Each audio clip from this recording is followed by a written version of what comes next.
नमस्कार बंधुरा welcome back to बेंगुली हेसेल। बंधुरा चिकेनेर अनेक धरनेर रेसिपि तो आपनारा करे देखेछेन। आज के आमी आपनादेर साथे चिकेनेर जे रेसिपिटी शेयर करते चलेछि सेटी किन्तु एकदमई इउनिक एकटी रेसिपि।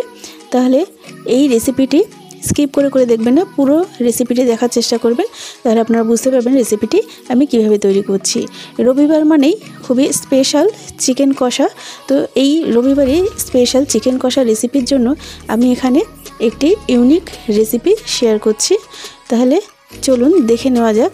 তবে আমার এই ভিডিওটি শুরু করার আগে অবশ্যই আপনাদেরকে বলবো, আমার সাথে যে সকল বন্ধুরা আমার সাথে রয়েছেন এবং আমাকে সাপোর্ট করে এগিয়ে নিয়ে যাচ্ছেন তাদেরকে অসংখ্য ধন্যবাদ। আর নতুন বন্ধুদের উদ্দেশ্যে বলবো, যারা এখনও পর্যন্ত আমার চ্যানেলটিকে সাবস্ক্রাইব করেননি তারা অবশ্যই চ্যানেলটিকে সাবস্ক্রাইব করে রাখবেন, তাতে আমি যখনই কোনো নতুন ভিডিও আপলোড করব ভিডিও নোটিফিকেশনটি সবার আগে আপনাদের কাছে পৌঁছে যাবে। তাহলে চলুন বন্ধুরা দেখে নেওয়া যাক আমি এই রেসিপিটি কিভাবে তৈরি করেছি। তার জন্য দেখুন আমি এখানে নিয়ে নিয়েছি পেঁয়াজ, কাঁচা লঙ্কা, রসুন এবং আদা। আমি কিন্তু এগুলো দেখুন পেঁয়াজগুলোকে বেশ বড় করেই কেটেছি, রসুনগুলো গোটা রয়েছে, আদাগুলো হালকা কুচিয়ে নিয়েছি, কাঁচা লঙ্কাটাও কিন্তু গোটাই রয়েছে। গ্যাসে একটি প্যান বসিয়ে তাতে সামান্য একটু তেল দিয়েছি, দিয়ে আমি সমস্ত মশলাগুলোকে দিয়ে দিলাম, দিয়ে হালকা নাড়াচাড়া করে নেব প্রথমে কিছুক্ষণ। তো আমি এটা কিছুক্ষণ ভেজে নিচ্ছি।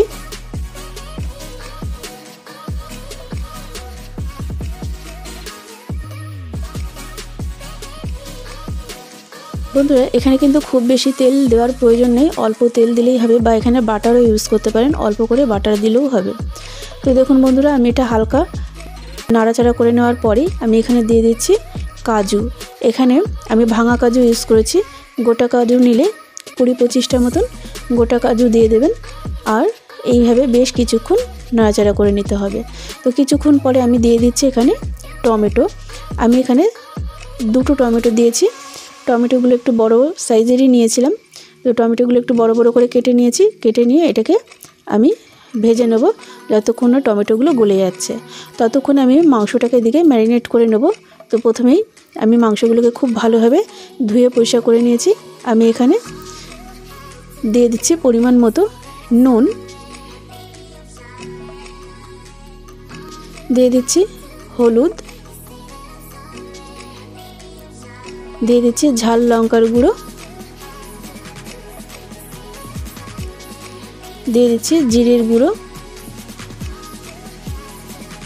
দিচ্ছি কাশ্মীরি লঙ্কার গুঁড়ো। আমি এখানে সব উপকরণগুলো 1 টিস্পুন করে দিয়েছি। তো সমস্ত উপকরণগুলো খুব ভালোভাবে উল্টে পাল্টে আমি মেখে নিচ্ছি। আমি এই কাজটি হাত দিয়েই করেছি।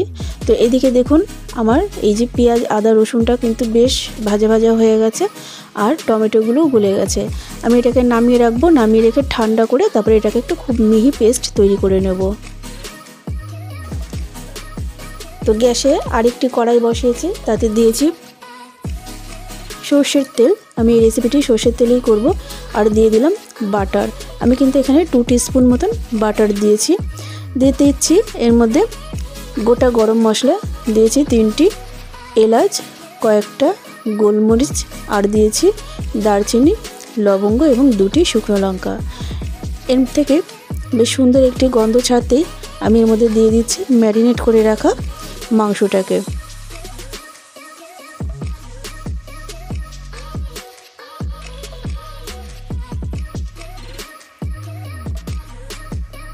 তো মাংসগুলোকে আমি তেলের মধ্যে দিয়ে বেশ উল্টে পাল্টে বেশ কিছুক্ষণ আমি কিন্তু কষিয়ে নিচ্ছি। দেখুন অনেকক্ষণ কষিয়ে নিতে হবে এইভাবেই।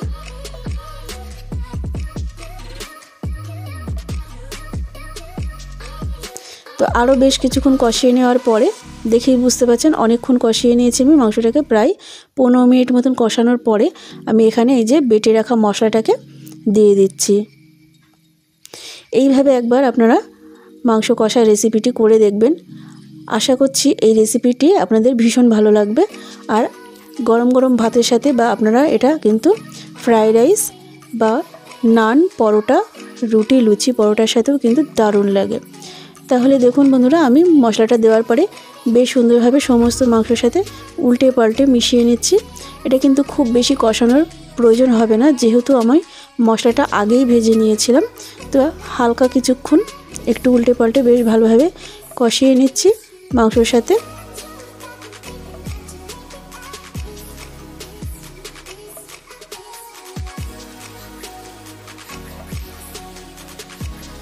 এবার আমি এখানে দিয়ে দেব যে মশলার বাটিটা আমি ইউজ করেছিলাম, সেটাতে অল্প করে জল দিয়ে ধুয়ে সেই জলটুকু আমি এর মধ্যে দিয়ে দিলাম। দিয়ে আবারও বেশ কিছুক্ষণ আমি এটাকে কষিয়ে নিচ্ছি। বন্ধুরা, আপনারা এখানে খেয়াল করেছেন নিশ্চয়ই, আমি কিন্তু খুব বেশি এখানে তেল ইউজ করিনি বা বাটারও কিন্তু অতিরিক্ত দিইনি। তো আমি এই অল্প তেলেই কিন্তু এই মাংসটাকে তৈরি করে দেখাচ্ছি। তো দেখুন এখানে সাইড দিয়ে তেল ছাড়তে শুরু করেছে। তো যখনই তেল ছাড়তে শুরু করেছে আমি তখন এর মধ্যে দিয়ে দিচ্ছি জল। খুব বেশি জল আমি এখানে কিন্তু ইউজ করব না, আমি যেহেতু এটা কষা করব তাই অল্পই জল দিলাম। দিয়ে সমস্ত উপকরণগুলোকে আবারও খুব ভালোভাবে উল্টে পাল্টে মিশিয়ে নিচ্ছি।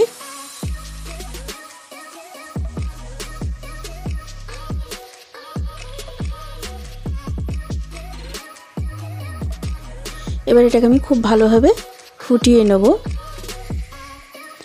তো দেখুন এটা বেশ সুন্দরভাবে ফুটে গেছে। তো আমি এবার দিয়ে দিচ্ছি গোলমরিচের গুঁড়ো আর দিয়ে দেব গরম মশলা। তো গোলমরিচ আর গরম মশলা দিয়ে আমি আবারও বেশ সুন্দরভাবে মিশিয়ে নিচ্ছি। তো মিশিয়ে নেওয়ার পরে আমি আবারও কিছুক্ষণ এটাকে আরও 5 মিনিট মতন ফুটিয়ে নিয়েছি। তো ফুটিয়ে নেওয়ার পরে দেখুন এটার কালার কতটা সুন্দর হয়েছে আর দেখতে কতটা লোভনীয় হয়েছে। এটা কিন্তু খেতেও অসাধারণ হয়েছিল। তাহলে বন্ধুরা দেখুন আমার এই রেসিপিটি কিন্তু একদম রেডি হয়ে গেছে। আমি এবার গ্যাসের ফ্লেমটাকে বন্ধ করে দিচ্ছি। গ্যাসের ফ্লেমটা বন্ধ করে দেওয়ার পরে দেখুন আমি একটি প্লেটে সার্ভ করে দেখাচ্ছি আপনাদেরকে। আপনাদের নিশ্চয়ই এটা পছন্দ হবে আর আপনারাও বাড়িতে এইভাবে ট্রাই করে দেখবেন।